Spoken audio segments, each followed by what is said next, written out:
जननीं शारदां देवीं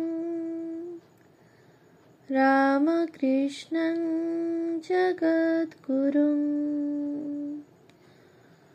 पादपद्मे त्वयोश्रित्वा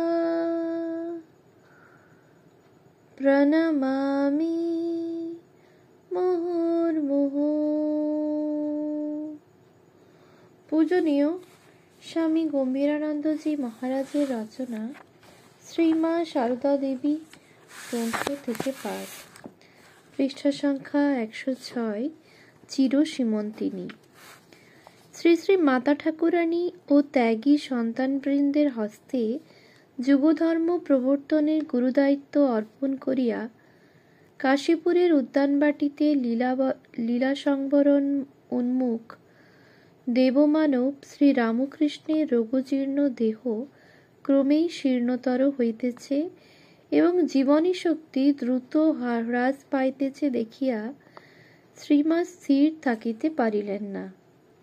তিনি নিজ জীবনে সিংহবাহিনী দেবীর করুণা উপলব্ধি করিয়াছেন। জগদ্ধাত্রী দেবীর কৃপায় পিতৃকুলের সুদিন ফিরিয়া আসিতে দেখিয়াছেন। আরও কত দিকে, কত কার্যে, কত দুর্দিনে ভগবানের মঙ্গলহস্তের নিদর্শন পাইয়াছেন। আজ কি সেই অনাথ নাথ এই সংকটকালে মুখ তুলিয়া চাহিবেন না? শ্রী রামকৃষ্ণ গতপ্রাণা সতীর চোখের জলে তাহার হৃদয় গলিবে না? অনেক ভাবিয়া শ্রী মা স্থির করিলেন যে সর্বজীবের সর্বপ্রকার কামনা পূরণকারী তারকেশ্বর মহাদেবের মন্দিরে হত্যা দিবেন। একবার অন্তত চেষ্টা করিয়া দেখিবেন বিধি পরিচালিত নিয়তিচক্রের গতি পরিবর্তিত হয় কিনা। ঈশ্বরের সংকল্পও আর্তের ক্রন্দনে বিচলিত হয় কিনা। ঠাকুর 5 বৎসর পূর্বেই তাহার মহাসমাধিকালের সূচক ঘটনাবলীর কথা বলিয়াছিলেন। তিনি যার তার হাতে খাইবেন, কলকাতায় রাত্রিবাস করিবেন এবং নিজের খাবারের অগ্রভাগ অপরকে দিয়া পরে নিজে খাইবেন। দক্ষিণেশ্বর ছাড়িবার পূর্বেই এই লক্ষণগুলি মিলিয়া গিয়াছিল। 1885 খ্রিস্টাব্দে রথযাত্রা উপলক্ষে বলরাম ভবনে অবস্থানের পর দক্ষিণেশ্বরে ফিরিয়া তিনি শ্রী মাকে চতুর্থ আর একটি লক্ষণ বলিয়াছিলেন।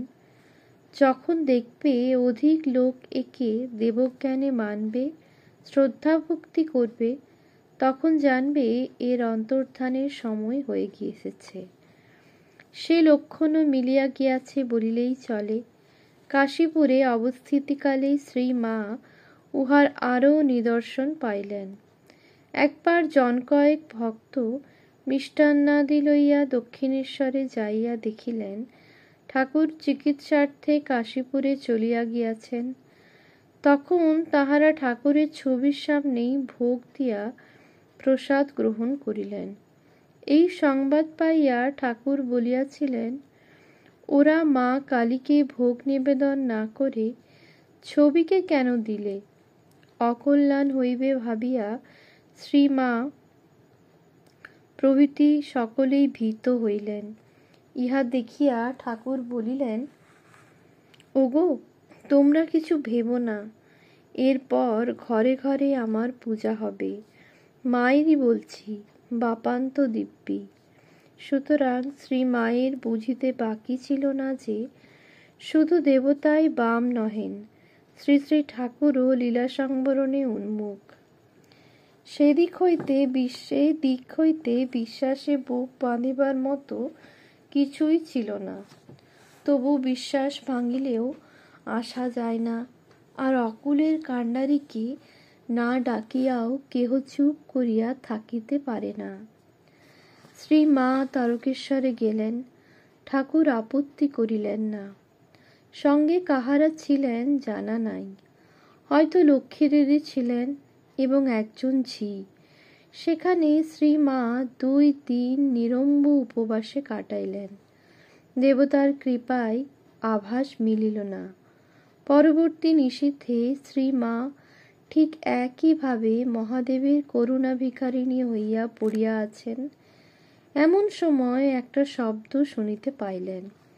সাজানো অনেকগুলি হাঁড়ির একটার উপর আঘাত করিয়া উহা ভাঙিয়া দিলে যেমন আওয়াজ হয়, এ যেন সেই রকম। ওই শব্দে জাগিয়া উঠিয়াই সহসা শ্রী মায়ের মনে হইল, এ জগতে কে কার স্বামী, এ সংসারে কে কার, কার জন্যে আমি এখানে প্রাণ হত্যা করতে বসেছি। এ যেন রুদ্রের প্রলয় বিষাণের অস্ফুট নিনাদে মন হইতে মায়া অপসৃত হইয়া সেখানে ফুটিয়া উঠিল অসীম বৈরাগ্যের ভাস্বর দীপ্তি। শ্রীমা শয্যা ছাড়িয়া উঠিয়া অন্ধকারে মন্দিরের পশ্চাতে হাতড়াইতে স্নান জলের কুণ্ড পাইলেন এবং সেখান হইতে এক গণ্ডূষ জল লইয়া 2 দিনের পিপাসায় শুষ্ক কণ্ঠ সিক্ত করিলেন। তখন প্রাণ একটু সুস্থ হইল। ভগ্ন মনোরথ হইয়া তিনি পরদিনই তারকেশ্বর ছাড়িয়া চলিলেন। খণ্ড মানব মন কোনো কোনো বিশেষ সময়ে শ্রী ভগবানের অচিন্তনীয় প্রেরণায় জাগতিক সসীমতার ঊর্ধ্বে অবস্থিত বিরাট মনের সহিত একীভূত হইয়া এমন এক অখণ্ড দৃষ্টিভঙ্গি প্রাপ্ত হয়, যাহার প্রভাবে সে মরজগতের সম্বন্ধাদির সহিত অবিচ্ছেদ্যভাবে গ্রথিত সমস্ত পূর্ব সংকল্পের অযৌক্তিকতা দর্শনে উহা স্বেচ্ছায় বর্জন করে। সমষ্টির মধ্যে বেষ্টির এই নিমজ্জনকেই আমরা বৈরাগ্য নামে অভিহিত করি। সে বৈরাগ্য প্রভাবে সংকল্পচ্যুতা শ্রী মা কাশীপুরে ফিরিয়া আসিলে ঠাকুর সব জানিয়া শুনিয়াও রহস্য করিয়া বলিলেন, কি গো, কিছু হলো? কিছুই না। ঠাকুরের তিরোধানকাল অপ্রতিহত বেগে অগ্রসর হইতেছে, উহার অন্যথাকরণ মানবের সাধ্যায়ত্ত নহে। ইহার আভাস শ্রী মা অন্যভাবেও পাইয়াছিলেন। তিনি বলিয়াছিলেন, ঠাকুরও স্বপ্নে দেখেন ওষুধ আনতে হাতি গেল, হাতি মাটি খুঁড়ছে ওষুধের জন্য। এমন সময় গোপাল এসে স্বপ্ন ভেঙে দিলে। আমাকে জিজ্ঞাসা করলেন, তুমি স্বপ্ন টপ্ন দেখো? দেখলুম মা কালী ঘাড় কাত করে রয়েছেন। বললুম, মা তুমি কেন এমন করে আছো? মা কালী বললেন, ওর ওইটের জন্য।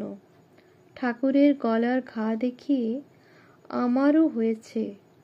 শ্রীমা তখনই বুঝিলেন যে স্বয়ং মা কালী ঠাকুরের ব্যথায় ব্যথিত হইয়াও যদি তাহাকে নিরাময় করিতে না পারেন বা না চাহেন, তবে মানুষের আর কি কথা।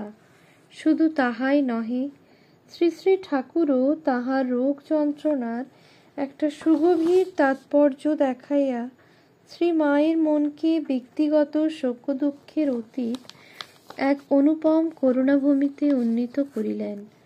তিনি বলিলেন, যা ভোগ আমার উপর দিয়েই হয়ে গেল, তোমাদের আর কাউকে কষ্ট ভোগ করতে হবে না।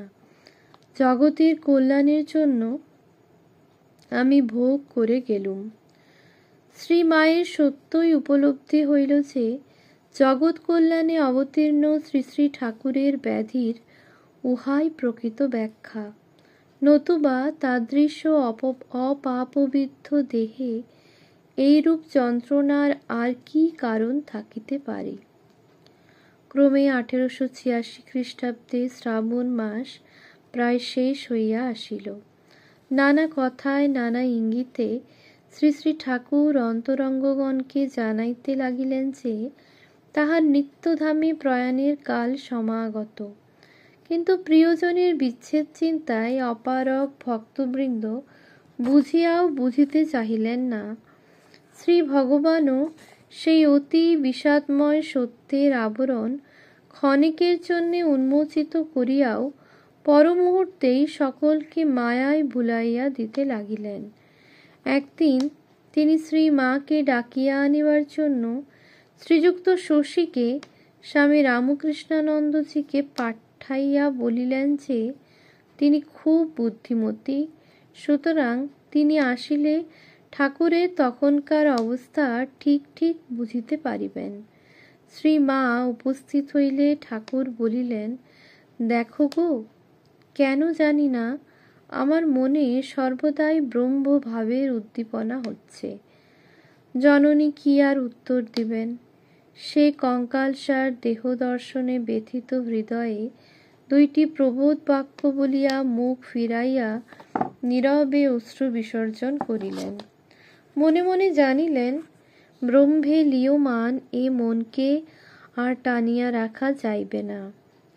শরীর ত্যাগের দিন বিছানায় বালিশে ভর দিয়া ঠাকুর বসিয়া আছেন। একে রোগশয্যা, তাহাতে আশার আলোক নির্বাপিত, তাই চারিদিকে গভীর বিষাদের ছায়া। সকলেই ভাবিয়াছিলেন কথা বন্ধ হইয়া গিয়াছে, কিন্তু শ্রী মা ও লক্ষ্মী দিদি আসিতেই তিনি বলিলেন, এসেছ? দেখো আমি যেন কোথায় যাচ্ছি, জলের ভেতর দিয়ে, অনেক দূর। শ্রী মা কাঁদিতে লাগিলেন। ঠাকুর বলিলেন, তোমাদের ভাবনা কি? যেমন ছিলে তেমনই থাকবে, আর এরা নরেন্দ্র প্রমুখ আমার যেমন করেছে তোমারও তেমনই করবে। লক্ষ্মীটিকে দেখো, কাছে রেখো। শ্রী মায়ের অবচেতনা পূর্ব হইতেই সে আশু বিপদের ছায়াপথে ক্ষণে ক্ষণে চমকিয়া উঠিতেছিল। সেদিন সব দিকেই যেন একটা বিপর্যয়ের ভাব দেখা দিল। সেবক সন্তানদের জন্য তিনি খিচুড়ি রাঁধিতেছিলেন, উহার নিচের অংশ ধরিয়া গেল। সন্তানদের পাতে তিনি উপরের অংশ পরিবেশন করিলেন, নিচের অংশ স্বয়ং গ্রহণ করিলেন। তাহার একখানি দেশি শাড়ি ছাদে শুকাইতেছিল, উহা হারাইয়া গেল। একটি জলের কুঁজা ছিল, তুলিবার সময়ে উহা পড়িয়া চুরমার হইয়া গেল। ক্রমে 31 শ্রাবণের মহানিশা আসিল। রাত্রির দ্বিপ্রহর অতীত হইয়া 1-2 হইল। শহরের উপকণ্ঠে বৃক্ষ গুল্ম পরিবৃত সেই বৃহৎ উদ্যানবাটি তখন একেবারে নীরব। শুধু নিদ্রাবিহীন ভক্তবৃন্দ শ্রীপ্রভুর শয্যাপার্শ্বে সমবেত থাকিয়া স্বচকিতে দেখিতেছেন তিনি সমাধিমগ্ন। সে সমাধি আর ভাঙিল না, উহা মহাসমাধিতে পরিণত হইল। চিকিৎসক আসিয়া জানাইলেন, আর আশা নাই। পরদিন শ্রী শ্রী ঠাকুরের পূতদেহ কাশীপুরের চিতাগ্নিতে আহুত হইল। চিতা নির্বাপিত হইলে পবিত্র ভস্মাস্থি একটি পাত্রে কাশীপুরের উদ্যানবাটিতে আনিয়া শ্রী রামকৃষ্ণের শয্যায় রাখা হইল। এদিকে সন্ধ্যাকালে শ্রী মা দেহ হইতে একে একে অলঙ্কার উন্মোচন করিয়া পরিশেষে যখন সোনার বালাও খুলিতে উদ্যত হইলেন, তখন অকস্মাৎ ঠাকুর গলরোগের পূর্বেকার মূর্তিতে আবির্ভূত হইয়া তাহার হাত চাপিয়া ধরিয়া বলিলেন, আমি কি মরেছি যে তুমি এ স্ত্রীর জিনিস হাত থেকে খুলে ফেলছ? শ্রী মা আর বালা খুলিলেন না। বলরামবাবু তাহার জন্য সাদা কাপড় কিনিয়া আনিয়াছিলেন। উহা শ্রী মাকে দিবার জন্য গোলাপমার হাতে দিলে তিনি আতঙ্কে বলিয়া উঠিলেন, বাপ রে, এ সাদা থান কাপড় কে তার হাতে দিতে যাবে? পরে তিনি শ্রী মায়ের নিকটে গিয়া দেখেন তিনি নিজ হস্তে কাপড়গুলির পাড় ছিঁড়িয়া সরু করিয়া লইয়াছেন। তদবধি তিনি খুব সরু লাল পেড়ে কাপড় পরিতেন। ঠাকুরের নিত্যলীলার বিরাম নাই, চিরসধবা শ্রী মায়েরও সত্যকারের বিচ্ছেদ নাই। তৃতীয় দিন মধ্যাহ্নে শ্রী শ্রী ঠাকুরের পূতাস্থিপূর্ণ কলসির সম্মুখে ভোগ নিবেদিত হইল। এদিকে প্রবীণ ভক্তগণ স্থির করিলেন যে ঠাকুরের দেহত্যাগের পর উদ্যানবাটি রাখার আর কোনো সার্থকতা নাই। শ্রীযুত নরেন্দ্রাদি যুবক ভক্তগণ অবশ্য ঠাকুরের অস্থি সংরক্ষণ এবং শ্রী মায়ের শোক ও রাজের জন্য অন্তত আরও কিছুদিন বাড়িটি ধরিয়া রাখিতে চাহিলেন, কিন্তু অর্থ সামর্থ্য না থাকায় তাহাদের পক্ষে তখন প্রাচীনদের মতের বিরুদ্ধে কিছুই করা সম্ভব ছিল না। বয়স্কদের বিচারে স্থির হইল, বাড়ি ভাড়ার মেয়াদ ফুরাইয়া গেলেই উহা ছাড়িয়া দেওয়া হইবে। অস্থি তৎপূর্বেই শ্রীযুক্ত রামচন্দ্র দত্ত মহাশয়ের কাঁকুড়গাছিস্থ যোগোদ্যান নামে প্রসিদ্ধ ভূমিখণ্ডে সমাহিত হইবে এবং শ্রী মা অন্যত্র চলিয়া যাইবেন। যুবক ভক্তদের অনেকেই কিন্তু অত সহজে ছাড়িতে চাহিলেন না, কারণ ঠাকুরের সন্ন্যাসী ও গৃহস্থ ভক্ত সকলে মিলিত হইয়া প্রথমে পরামর্শ স্থির হইয়াছিল যে পূত ভাগীরথী তীরে একখণ্ড জমি ক্রয় করিয়া উক্ত তাম্র কলস তথায় যথা নিয়মে সমাহিত করা হইবে, কিন্তু ঐরূপ করিতে বিস্তর অর্থের প্রয়োজন দেখিয়া এবং অন্য নানা কারণে ঠাকুরের গৃহী ভক্তগণের অনেকে কিছুদিন পরে পূর্বোক্ত সংকল্প পরিত্যাগ করেন। তাহাদিগের ঐরূপ মত পরিবর্তন ঠাকুরের সন্ন্যাসী ভক্তদের মনোপুত না হওয়ায় তারা পূর্বোক্ত তাম্রকলস হইতে অর্ধেকেরও উপর ভস্মাবশেষ ও অস্থিনিচয় বাহির করিয়া লইয়া ভিন্ন এক পাত্রে উহা রক্ষাপূর্বক তাহাদিগের শ্রদ্ধাস্পদ গুরুভ্রাতা বাগবাজার নিবাসী শ্রীযুক্ত বলরামবাবু মহাশয়ের ভবনে নিত্য পূজাদির জন্য প্রেরণ করিয়াছিলেন। উদ্বোধন 17তম বর্ষ, 440 পৃষ্ঠা। পরে তাহারা প্রথমোক্ত তাম্র কলসিটি কাঁকুড়গাছিতে সমাহিত করিতে যথাসাধ্য সহায়তা করিয়াছিলেন। 23 আগস্ট 1886 খ্রিস্টাব্দ, ভাদ্র মাসের জন্মাষ্টমী। ওম শান্তি শান্তি শান্তি। হরি ওম তৎসৎ। শ্রীরামকৃষ্ণার্পণমস্তু।